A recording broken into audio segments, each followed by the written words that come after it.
देखो question number 15, 14 तक हम लोग कर चुके थे। क्वेश्चन नंबर 15 देखो। क्वेश्चन नंबर 15 क्या कह रहा है?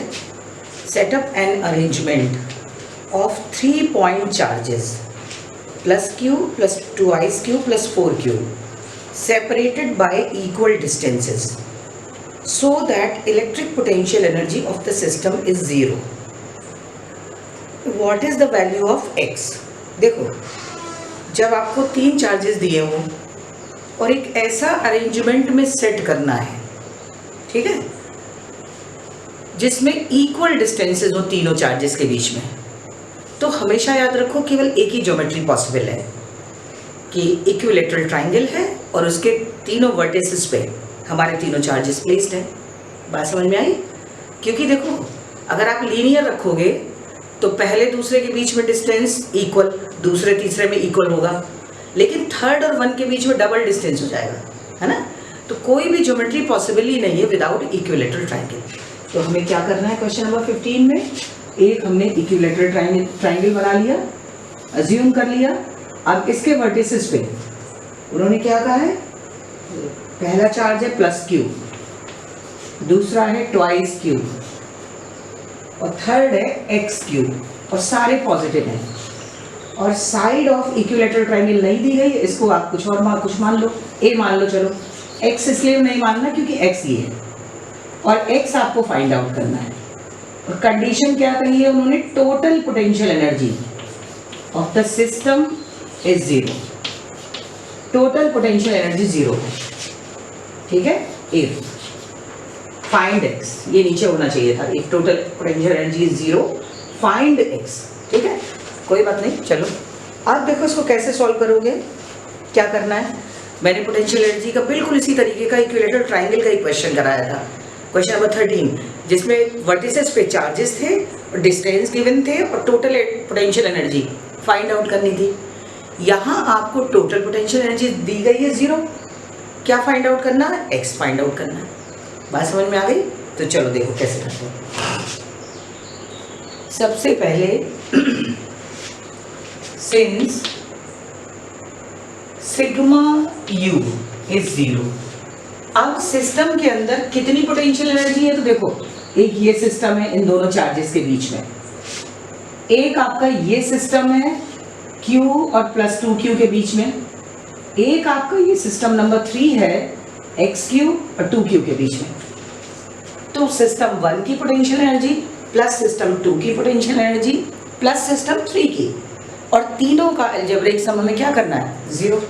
तो अब देखो इसमें 1/4 पाई एप्सिलॉन नॉट तो कॉमन आ गया, और एनर्जी का फॉर्मूला क्या होता है? Q नॉट अपॉन साइड का स्क्वायर, मतलब डिस्टेंस बिटवीन 2 चार्जेस का स्क्वायर। यहाँ वो साइड है, किसी क्वेश्चन में कुछ और भी हो सकता है।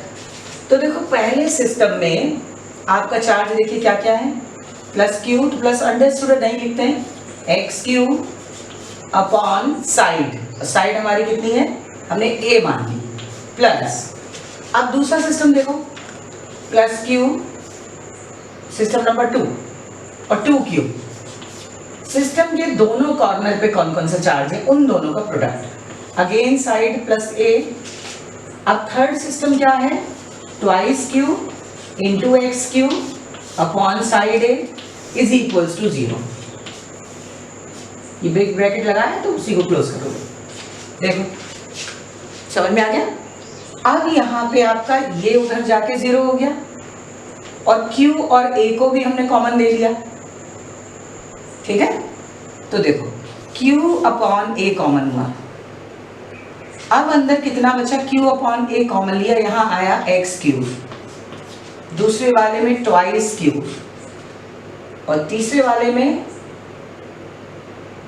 यहाँ से देखिए ट्वाइस क्यूब बचा, और इस वाले में भी ट्वाइस क्यूब बचा, ट्वाइस क्यूब नहीं x cube, twice x cube is equals to 0।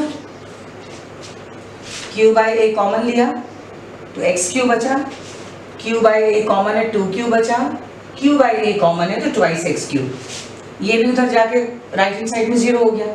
अब x cube plus 2x cube यानी 3x cube is equals to minus twice cube, ठीक। तो अब देखो Q से Q भी कट गया, तो x की वैल्यू कितनी आ गई? -2/3। तो जब आप x को -2/3 होगी न्यूमेरिकल वैल्यू, तो ये सिस्टम हमारा कैसा होगा? टोटल पोटेंशियल एनर्जी इसकी 0। बोलो क्लियर हो गया? तो -2/3। तो ऐसे कई क्वेश्चन आते हैं। देखो पोटेंशियल एनर्जी बहुत आसान है, जहाँ जहाँ चार्जेस रिप्लेस्ड हो अलोंग द लाइन ज्वाइनिंग, एक सीधी लाइन में जहाँ भी दो चार्ज हो, कोई भी आपकी ज्योमेट्री हो, चाहे आपका हेक्सागन है, रेक्टेंगल है, आपका पेंटागन है, ऑक्टागन है, हेप्टागन है, कोई भी ज्योमेट्री हो, सर्किल है, कोई भी ज्योमेट्री, जितने चार्जेस हैं और उन चार्जेस के आपस में डिस्टेंसेस क्या क्या है, ठीक है, उनकी पोटेंशियल एनर्जी। जैसे मैं आपको बताती हूँ कि अगर एक चार्ज Q1 ऐसे होता और एक Q2 ऐसे होता और एक Q3 ऐसे होता, तो आप समझ रहे हो कितनी एनर्जी निकलती? एक इन दोनों के बीच की U1, एक इन दोनों के बीच की U2, और एक कहां से निकलती? इन दोनों के बीच की भी U3, 1 and 3 की। तो यहाँ ये नहीं सोचते कि ये दो चार्ज हैं, ये दोनों तो है ही लाइन ज्वाइनिंग पे, ये दोनों भी है और फर्स्ट एंड थर्ड भी है, तो 3 पोटेंशियल एनर्जी निकलती। तो कभी भी आपसे कहा जाए कि सिस्टम की पोटेंशियल एनर्जी फाइंड आउट करो, तो आप कैसे फाइंड आउट करोगे? जो भी चार्ज एक दूसरे से डायरेक्टली लाइन पे हैं, उन सब की potential energy formula 9 × 10⁹ Q1 Q2 upon R, इसको रख के और आप निकाल के और सीधा ऐड करो अलजेब्रिक सम। और स्केलर क्वांटिटी है, टोटल निकालते हैं, तो अगर साइन आपके नेगेटिव के साथ दिया है तो आपको नेगेटिव लेना है, पॉजिटिव है तो पॉजिटिव लेना है, साइन के साथ लेना है, क्योंकि ये वर्क डन है। पोटेंशियल एनर्जी क्या है? Work done in bringing a charge from infinity to a point in the field configuration of another charge. Clear हो गया? अब चलो आगे देखो। ये हमारा बच्चों अब आपके पोटेंशियल के सारे क्वेश्चंस हो गए, सारे क्वेश्चंस। अब बचा क्या हम लोग को पोटेंशियल के अलावा? अब मैंने क्या कल दिया था आपको, 3 दिन पहले से बोल रही हूँ कि एनसीईआरटी के क्वेश्चन के लिए आपको 2-3 दिन दूंगी, तो 3 दिन हो गए, ठीक है। अब हम लोग आज एनसीईआरटी का फर्स्ट चैप्टर करेंगे। कर लिया सबने? ट्राई किया होगा? 50% तक तो क्वेश्चन आ गए होंगे, क्योंकि उस पर बेस बहुत सारे क्वेश्चन मैं करा चुकी हूँ। कुछ क्वेश्चंस बहुत अच्छे हैं जो नहीं आए होंगे, तो एनसीईआरटी सब लोग निकालो सब लोग, क्योंकि इसके आंसर्स मैं जो समझाऊंगी वो मैंने नोट्स में लिखे हैं, लेकिन क्वेश्चंस नहीं लिखे, क्योंकि एनसीईआरटी सबके पास है। ये देखो एनसीईआरटी मेरे पास, पेज नंबर एनसीईआरटी का पेज नंबर है 46, पेज नंबर 46 एनसीईआरटी। देखो क्वेश्चन आपका 1 पढ़ लो सब लोग। 1 तो आ गया होगा, चलो फिर भी देख लो, किसी बच्चे को डाउट है तो।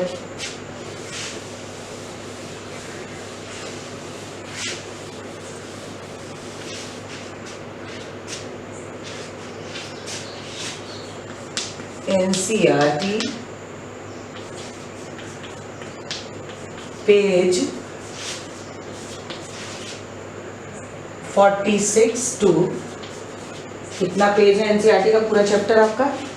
ये पहले पूरा चैप्टर मैं कराऊंगी 50, ठीक है, 50।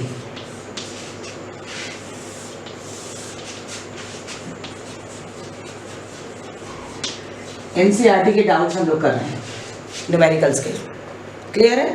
देखो क्वेश्चन 1 उन्होंने कहा है, what is the force between 2 small charge spheres having charges of 2 × 10⁻⁷ coulomb and 3 × 10⁻⁷ coulomb placed 30 centimetre apart in air. तो भाई देखो इसमें तो किसी बच्चे को डाउट नहीं होना चाहिए, ये तो सबसे बेसिक क्वेश्चन है। Q1 दिया है आपका, Q2 दिया है और R दिया है। फाइंड आउट क्या करना है? F, इनकी वैल्यू लिखना, और F का फॉर्मूला भाई मालूम ही है, फ्री स्पेस में 9 × 10⁹ Q1 Q2 अपॉन R, इतने न्यूटन। समझ में आ गया भाई? जिन्होंने नहीं किया हो आज कर लेना, क्योंकि जब मैं 2 दिन से आपको कंटिन्यूसली बोल रही हूँ कि आपको एनसीईआरटी करनी है, फिर भी अभी मुझे लग रहा है कुछ बच्चे उन्होंने 11 की हैबिट नहीं छोड़ी होगी कि वो नहीं कर रहे होंगे। लेकिन मेरी रिक्वेस्ट है तुम्हें, अब मैं गुस्सा भी नहीं हो रही हूँ, सब लोग बहुत सीरियसली पढ़ाई को लो, 12th को विदाउट एनी प्रेशर एंजॉय के साथ पढ़ो। फिजिक्स में जितना आप मन से पढ़ोगे देखो उतना ही मजा आएगा, जितना डीप जाओगे उतना ही मजा आएगा। तो बिल्कुल लोअर लेवल से चलो, ये नहीं कि ये क्वेश्चन तो बहुत ईजी है मैं करना ही नहीं, इसको भी करो। जब लोअर से पढ़ोगे तो धीरे धीरे आप बहुत बढ़िया क्वेश्चंस भी कर लोगे। ठीक है। क्वेश्चन नंबर 2, क्वेश्चन नंबर 2 आपका क्या कह रहा है, the electrostatic force on a small sphere of charge. अब इसमें आपको चार्ज दिया 0.4 microcoulomb due to another small sphere of charge minus 0.5 microcoulomb in air is 0.2 newton, 0.2 newton. ठीक है। What is the distance between the two spheres, पहला part. Second part उन्होंने कहा है what is the force on the second sphere due to the first. ठीक है, सही question है। फर्स्ट पार्ट तो बहुत सिंपल है, सेकेंड पार्ट इसका अच्छा है, सेकेंड पार्ट थोड़ा लॉजिक बेस्ड है। और ऐसा नहीं कि आप नहीं कर पाए होगे, मुझे लग रहा कर लिया होगा मोस्ट ऑफ दी स्टूडेंट्स ने। पहले में आपको Q1 दिया है, ठीक है, Q2 दिया है। ये मत सोचना कि मैं लिख नहीं रही, वैल्यू सॉल्व नहीं कर रही, मैं ये सिंपल क्वेश्चन है डायरेक्ट फॉर्मूले बेस है इसलिए नहीं लिख रही हूँ। आगे कोई भी अच्छा क्वेश्चन होगा पूरा लिखूंगी। और आपको R नहीं दिया, इसमें R फाइंड आउट करना। इसमें आपको क्या दिया हुआ है, F दिया हुआ है 0.2 न्यूटन। और क्वेश्चन क्या है, एक स्फीयर है स्मॉल, स्मॉल जरूरी है लिखना क्योंकि अगर स्मॉल नहीं हुआ तो कूलम्ब्स लॉ नहीं अप्लाई कर सकते हो। स्मॉल का मतलब ये हुआ कि हम उसको डिस्टेंस के कंपैरिजन में पॉइंट चार्ज मान रहे हैं। तो आप देखो ये R डिस्टेंस है, इसमें ये मान लो 1 है, ये 2 है।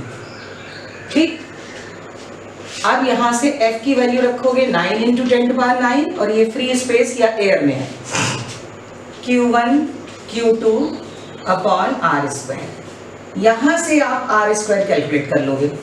तो देखो फॉर्मूला फ्रेम करो, R² इधर आया, F नीचे आ गया, 9 × 10⁹ Q1 Q2 अपॉन F। और इससे आप जब सॉल्व करोगे तो एक पर्टिकुलर वैल्यू आएगी R की इतने मीटर। आंसर देख लेना, सबके पास NCERT है, आंसर चेक कर लेना। मैंने नोट्स में सॉल्व करके लिखा है पूरा, ठीक है, कि अगर मान लो किसी के बच्चे के पास नहीं भी हो तो दिक्कत ना हो। लेकिन आप सब लोग NCERT नहीं ले पा रहे हो तो उसको पेज नंबर दे दिए और आराम से आप ऑनलाइन सर्च कर लो, उससे आप क्वेश्चन देख सकते हो। ठीक है, इतने मीटर। ठीक है, अब उन्होंने क्या कहा है, देखो सेकेंड पार्ट इसका बहुत अच्छा है। सेकेंड पार्ट में उन्होंने क्या कहा है, क्वेश्चन पार्ट नंबर 2 देखो, what is the force on the second sphere due to the first. और पहले क्या लिखा था उन्होंने, the electrostatic force on a small sphere of charge 0.4 microcoulomb due to another small sphere of charge this in air is 0.5 newton. यानी पहले charge पे अगर ये Q1 था और ये Q2, तो पहले चार्ज पे इसका फोर्स, और एक पॉजिटिव है एक नेगेटिव है। आप चार्ज अगर देखो तो फोर्स ऑन 1 ड्यू टू 2, तो 1 को ये 2 अपनी ओर अट्रैक्ट करेगा। तो आपको ये दिया है फोर्स ऑन 1 ड्यू टू 2, यानी ये जो दिया है फोर्स ऑन 1 ड्यू टू 2, जिसको मैंने यहाँ पे F लिखा, तो इसको आप यहाँ भी पूरा लिख सकते हो, फोर्स ऑन 1 ड्यू टू 2। ठीक, ये आपको इसमें दिया हुआ था कितना, 0.2 न्यूटन। अब आपसे पूछा क्या है, फोर्स ऑन 2 ड्यू टू 1, ये पूछा गया है। देखो उन्होंने क्या कहा है, what is the force on the second, force on 2 second sphere due to the first sphere, force on 2 due to 1, यानी 2 पे 1 कितना फोर्स लगा रहा है। अब ये नेगेटिव है ये पॉजिटिव, तो दोनों अपनी अपनी ओर अट्रैक्ट करेंगे। तो सेकेंड तो अपनी ओर ऐसे अट्रैक्ट करेगा 1 को, और 1 2 को अपनी ओर अट्रैक्ट करेगा। ठीक है, फोर्स ऑन 2 ड्यू टू 1, बात समझ में आ गई। और मैंने इसमें सबसे इंपॉर्टेंट पॉइंट आपको क्या बताया था कि electrostatic forces are central forces. क्यों? Because they always acted in between line joining two charges। ठीक है, दे हमेशा along the line joining centers of 2 point charges act करते हैं, इसलिए उनको सेंट्रल फोर्स बोलते हैं। और सेंट्रल फोर्स है और इक्वल एंड ऑपोजिट एक्ट करते हैं। देख रहे हो ना, अगर मैग्नीट्यूड आप निकालोगे तो Q1 Q2 upon r square into constant 9 into 10 to 9, तो मैग्नीट्यूड तो यही आएगा, लेकिन डायरेक्शन यहाँ क्या हुई, ऑपोजिट हो गई।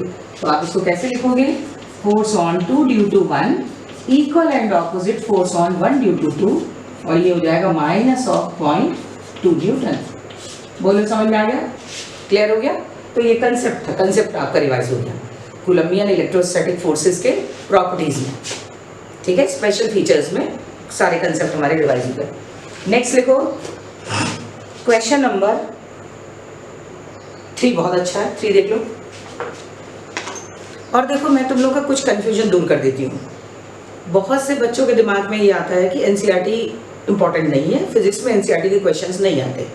ये बात सही है कि पिछले कुछ सालों से एनसीईआरटी के क्वेश्चन नहीं दे रहे हैं, एक आधी दे रहे हैं, लेकिन 2011 का बोर्ड का पेपर, 7, 8, 9, 14 जितने न्यूमेरिकल्स थे मैक्सिमम क्वेश्चंस एनसीईआरटी के थे। और जब भी पेपर टफ आता है और लेंदी न्यूमेरिकल्स होते हैं, कंसेप्चुअल नहीं, प्योर न्यूमेरिकल, तो वो एनसीईआरटी के ही होते हैं, ठीक है। और दूसरा आपके जेईई मेंस के कम से कम 20% क्वेश्चन एनसीईआरटी के ही होते हैं डायरेक्ट। तो इसलिए एनसीईआरटी आपकी प्रिस्क्राइब्ड बुक है, इसको बहुत ढंग से करना है। उसके अलावा आपके पास जो भी एक रेफरेंस बुक हो, आईएससी वालों के पास न्यूटन फिजिक्स होगी, सीबीएसई वालों के पास एक तो एनसीईआरटी होती है, अभी शायद हो सकता है उन्होंने बुक ना ली हो, अगर आप लेते हो तो प्रदीप फंडामेंटल या सीबीएसई की न्यूटन फिजिक्स, ये 2 बढ़िया बुक्स हैं। एसएल अरोरा, एबीसी में मिस्टेक्स बहुत हैं। एसएल अरोरा में भी कुछ क्वेश्चन ऐसे हैं जो मैंने देखे हैं कि उन्होंने जो आंसर बिल्कुल नीचे ठीक, वो ऐसा लगता है प्रदीप से कॉपीड है, और ऊपर जो सॉल्व करने का मेथड है, 1-2 क्वेश्चन में मुझे बिल्कुल रॉन्ग लगा, ठीक है। तो अगर नहीं पर घर पे है किसी भाई या बहन के एसएल अरोरा तो चल जाएगी, ठीक बुक वो भी खराब नहीं है, क्वेश्चन उन्होंने सारे कवर किए, कंसेप्चुअल भी कवर किए, लेकिन बेस्ट बुक जिसमें कोई मिस्टेक नहीं तो वो प्रदीप फंडामेंटल है। तो अगर आपको परचेज करनी है तो प्रदीप फंडामेंटल, और अदरवाइज अभी परचेज नहीं भी करो तो आपका काम चल जाएगा। मैं नोट्स आपको सारे दे रही हूँ, एक से लेके एक भी लाइन इंपॉर्टेंट नोट, कंसेप्चुअल सब कुछ उसमें आ रहा है, ठीक है। थ्योरी आपकी पूरी उससे तैयार हो जाएगी। उसके साथ साथ न्यूमेरिकल आईएससी सीबीएसई दोनों बोर्ड के जो अच्छे क्वेश्चंस हैं आए हुए बोर्ड के प्रीवियस ईयर्स के, वो क्वेश्चंस मैं आपको दे रही हूँ साथ में 15-20। उसके साथ साथ एनसीईआरटी आप कर रहे हो। बाकी जब ऑफलाइन क्लासेस होगी, कोरोना कभी तो जाएगा ही भाई हिंदुस्तान से, जब ऑफलाइन क्लासेस होंगी उस समय रिविजन टेस्ट बस ये चलेगा लगातार, ठीक है। और उसमें आपकी जो जो डाउट्स हैं, न्यूमेरिकल के डाउट्स हैं, कंसेप्चुअल डाउट्स हैं, उनको हमें करना है। जो बच्चे परचेज कर ले प्रदीप फंडामेंटल और न्यूटन फिजिक्स जिनके पास है, चैप्टर के पीछे 1 mark carry question, 2 mark carry question, numericals, solved examples, इसमें बहुत टाइम है, प्रॉपर यूटिलाइज करो। 3-3, 4-4 घंटे फिजिक्स पढ़ो कम से कम, क्योंकि इस समय आप स्कूल नहीं जा रहे हैं। जुलाई से हो सकता है स्कूल खोल दिए जाएँ, जुलाई से अगस्त से, जुलाई से ही खुल सकते हैं, ठीक है। तो अगर सोशल डिस्टेंसिंग के साथ आपका स्कूल खुल गया तो फिर आधा दिन आपका वहीं निकल जाएगा। तो अभी आपके पास टाइम है, पूरा यूटिलाइजेशन जून को पूरा फिजिक्स को दे दो। 4 घंटे कम से कम फिजिक्स करो, 1 घंटे पढ़ो और सेल्फ स्टडी अपनी 3 से 4 घंटे, तो उसमें कंप्लीट चैप्टर को निपटाते चलो। क्लियर? चलो क्वेश्चन नंबर 3 बहुत अच्छा क्वेश्चन है, पढ़ लो सब लोग। देखो क्वेश्चन नंबर 3 में उन्होंने क्या कहा है, check that the ratio of this, और वो उन्होंने कहा है कि e square upon capital G m suffix e है, एम सफिक्स पी। ई और पी जब भी लिखें तो इसका मतलब क्या हुआ, प्रोटॉन और इलेक्ट्रॉन की बात हो रही है। इन इज डायमेंशनलेस, एक पर्टिकुलर आपको रेशियो दिया है कि इसको चेक करना है कि ये डायमेंशनलेस है। उसके ये क्वेश्चन बोर्ड में आ चुका है 2 या 3 बार। आगे उन्होंने कहा है look up a table of physical constants and determine the value of this ratio, value of this ratio, इस रेशियो की वैल्यू पूछी है सेकेंड पार्ट। थर्ड पार्ट उन्होंने कहा है what does the ratio signify. तो बहुत अच्छा क्वेश्चन है, देखो फटाफट।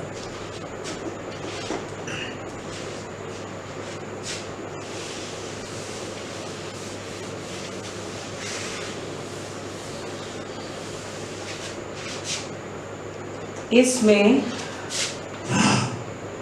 इसका मतलब एक इलेक्ट्रॉन और एक प्रोटॉन की बात कही गई है। दोनों के बीच का डिस्टेंस r मान लो, और तुम्हें कुछ दिया नहीं।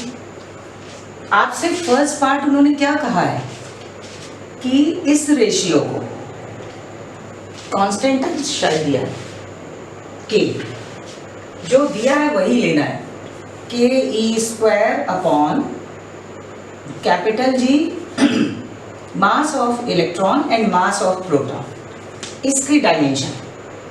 तो देखो कुछ बच्चे क्या करेंगे, या आप लोगों ने किया होगा, के की डायमेंशन पहले पूरी निकाली होगी 1/4πε0 से, चार्जेस की डायमेंशन इसकी सबकी, तो आपका आ गया होगा आंसर। लेकिन वो मेथड नहीं करना है।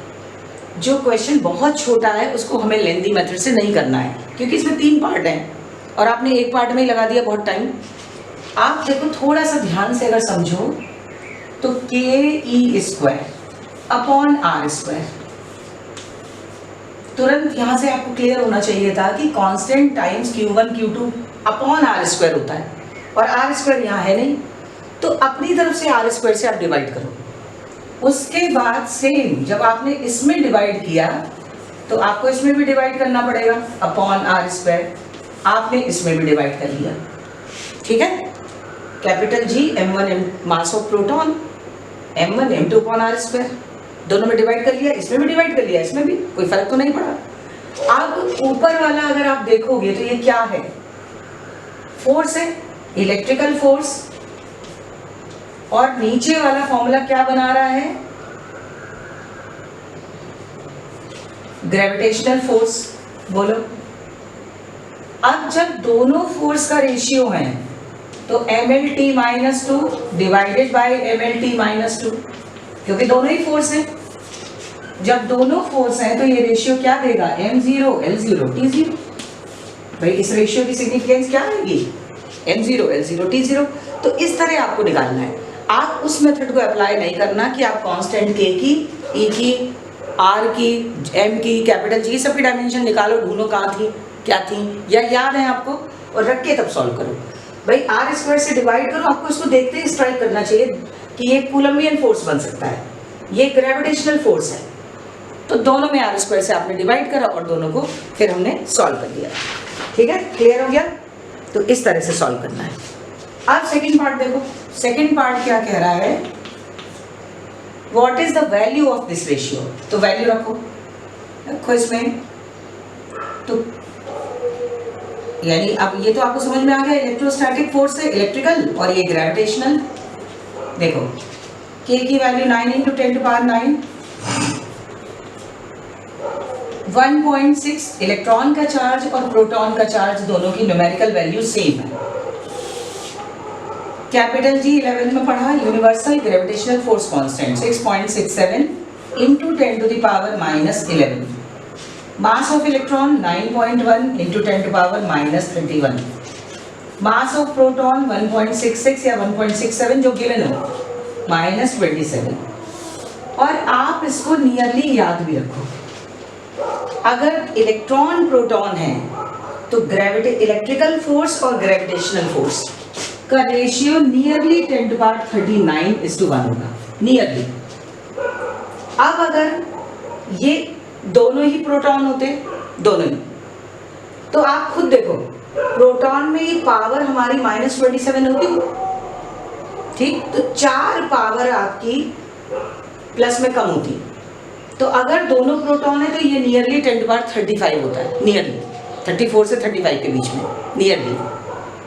तो ये याद रखो आप कि अगर दोनों प्रोटॉन है तो नियरली 10⁻35 to 34, दोनों इलेक्ट्रॉन्स हैं 10⁻⁻ नियरली 39। और अगर दोनों इलेक्ट्रॉन है तो देखो न्यूमरेटर तो चेंज नहीं होगा, क्योंकि दोनों इलेक्ट्रॉन हो, प्रोटॉन हो, एक प्रोटॉन एक इलेक्ट्रॉन हो, चार्ज का मैग्नीट्यूड सेम है, डिफरेंस केवल क्या आएगा, मास का। तो अगर दोनों इलेक्ट्रॉन है तो ये -31, ये -31, तो आप राउंड ऑफ करोगे तो -31 ऊपर जाके प्लस का 31, यानी इसमें प्लस के 4 और बढ़ेंगे, तो 10⁻43। तो मतलब ये नियरली आप याद रखो, क्योंकि बोर्ड में इतना टाइम नहीं होगा कि इतनी बड़ी कैलकुलेशन आप करो। आईएससी वाले तो सॉल्व कर लेंगे, सीबीएसई वालों के लिए बहुत प्रॉब्लम आएगी, और पेपर लेंदी भी बहुत आता है, बहुत लेंदी, दोनों बोर्ड का। तो आप याद रखो कि अगर एक प्रोटॉन एक इलेक्ट्रॉन है तो इलेक्ट्रोस्टैटिक फोर्स और ग्रेविटेशनल फोर्स इनका ratio nearly equals to 10 to the power 39। पर अगर दोनों प्रोटॉन है तो नीचे ही माइनस में कम हुआ, ठीक, नीचे माइनस में 31 की जगह -27, तो ऊपर प्लस कम होगा, तो प्लस इसमें से 4 कम कर दो तो 35। और अगर हमारे दोनों इलेक्ट्रॉन है तो नीचे नेगेटिव वैल्यू बढ़ी, 10⁻31 हुआ 27 से, ऊपर जाके 4 प्लस हो गए, तो 39 में 4 प्लस करो, नियरली इक्वल्स टू 43, 44 टू 43, क्योंकि ये 9.1 भी तो आएगा हैश की जगह, ये 1 पॉइंट है और ये 9 पॉइंट है, तो 9 पॉइंट नियरली इक्वल्स टू 10 हो जाएगा। ठीक है, तो एक आप रेशियो इस तरह से याद कर लो और इसमें मार्क्स भी मिलते हैं। इतनी बड़ी कैलकुलेशन है, इन्हें इसमें आपको बार बार ध्यान नहीं देंगे, मतलब सॉल्व नहीं करनी है। अब आप देखो इसका थर्ड पार्ट बहुत अच्छा है। थर्ड पार्ट क्या कह रहा है, what does this ratio signify, ये रेशियो आपका क्या सिग्निफिकेंस है। तो सिग्निफिकेंस क्या है कि electrostatic force is 10 to the power 39 times gravitational force. इसका मतलब क्या हुआ कि electrostatic force is much much much stronger than gravitational force. ये सिग्निफिकेंस हो गई। या आप ये लिख सकते थे, gravitational force is weakest force, electrostatic force is stronger force. Strongest नहीं लिखना, क्योंकि स्ट्रॉन्गेस्ट कौन सा होता है, nuclear forces. Nuclear forces are strongest forces. Nucleus के अंदर जो प्रोटॉन न्यूट्रॉन के बीच में इंटरैक्टिंग फोर्सेस हैं वो स्ट्रॉन्गेस्ट हैं। वीकेस्ट अभी तक जितने भी फोर्सेस नेचर में प्रेजेंट हैं, वीकेस्ट फोर्स हमारा ग्रेविटेशन है। और आप देख भी रहे हो, इलेक्ट्रॉन प्रोटॉन के बीच में ग्रेविटेशन फोर्स का 10 to the power 39 times greater है इलेक्ट्रोस्टैटिक फोर्स। तो ये इस रेशियो की सिग्निफिकेंस। क्लियर हो गया। ये बहुत अच्छा क्वेश्चन है। पहले आपको रेशियो दिया था कि चेक, और उन्होंने दे दिया था कि इसकी डायमेंशन ऐसे चेक करना है। ठीक, एक बार बोर्ड में आ चुका है इसकी डायमेंशन क्या है इस रेशियो की। तो कभी भी ध्यान रखना कि ई सब को रख के मत निकालना। सॉल्व करने वाले को तुरंत समझ में आ जाता है कि ये दिमाग में बच्चे के स्ट्राइक ही नहीं किया कि ये इलेक्ट्रोस्टैटिक फोर्सेस, ये ग्रेविटेशन फोर्सेस हो सकते हैं। समझ लो, तो वो ये थोड़ा सा नेगेटिव जाता है कि दिमाग में ये चीज़ क्यों नहीं स्ट्राइक की, या लॉजिक हमें मालूम था, स्ट्राइक भी की, तो इतना लेंदी मेथड क्यों यूज़ किया। ठीक है, जब 2 लाइन में क्वेश्चन सॉल्व हो सकता है तो जरूर थोड़ी इसको आप 2 पेज में भरो सबकी और r² से डिवाइड करके प्रॉपर लिखना पड़ेगा आपको, क्योंकि तब इसको आप प्लेस कर सकते हो इलेक्ट्रोस्टैटिक फोर्स में, इसको ग्रेविटेशन फोर्स में। अब दोनों फोर्सेस हैं, अब फोर्स की डायमेंशन mLT-2 है, तो चाहे इलेक्ट्रिकल हो, ग्रेविटेशन हो, मैग्नेटिक हो, सेंट्रीपिटल, सेंट्रीफ्यूगल, कोई भी फोर्स हो, डायमेंशन तो सेम ही होगी। तो m0 L0 T0, यानी ये डायमेंशन लेस हो गई। अब उन्होंने कहा इसकी वैल्यू क्या है, हमने सबकी वैल्यू रख के सॉल्व कर लिया। ये भी आप याद रखो, मैंने बार बार बताया, एक इलेक्ट्रॉन एक प्रोटॉन है तो फोर्स कितना होगा, 10 टू पावर 39 का रेशियो में। दोनों प्रोटॉन होंगे 10 टू द पावर 35, 4 कम कर लो, और दोनों इलेक्ट्रॉन्स होंगे तो नीचे माइनस में 4 होगा, यहाँ पे ऊपर जाके प्लस का, तो लगभग 43। और ये रेशियो क्या सिग्निफिकेंस है इसकी, कि electrostatic forces much much stronger than gravitational forces. और कितने टाइम्स है देखो, ये तो हमने कैलकुलेट ही कर लिया, ये इसकी सिग्निफिकेंस है। तो ये एक अच्छा क्वेश्चन, फर्स्ट सेकंड थर्ड में ये क्वेश्चन बढ़िया है। ठीक है, नेक्स्ट क्वेश्चन नंबर 4 आप पढ़ोगे।